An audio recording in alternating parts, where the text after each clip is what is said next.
Okay guys, so hari ini di depan saya yang ini adalah Proton Freeway tahun 2019. Okay, tengok outlook pun dah tahu kereta ni memang sporty.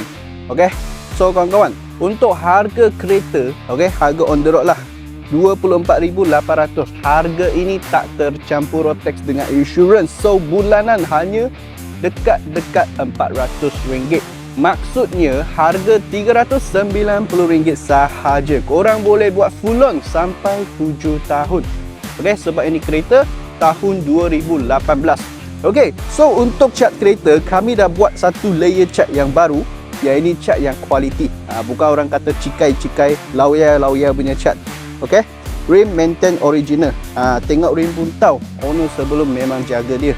Okey, kereta ni dah lock. So dari luar kami boleh nampak dalam ada multifunction steering, ada leather seat, ada lagi original touchscreen display. Saya percaya sebelum ini memang saya banyak kali dah review Proton Freeway. Yang sekarang ni kami nak clear stock. Okey, nak clear stock untuk Proton Freeway. So untuk family ataupun contoh family 5 orang, 4 orang boleh cuba ambil kereta ni lah. Jalan jauh pakai kereta ni memang sangat sedap. Layan highway memang padu. Handling pun padu, power pun padu sebab ada turbo. Okay, so kawan-kawan berminat dengan Proton Freeway ni, komen bawah ataupun PM saya.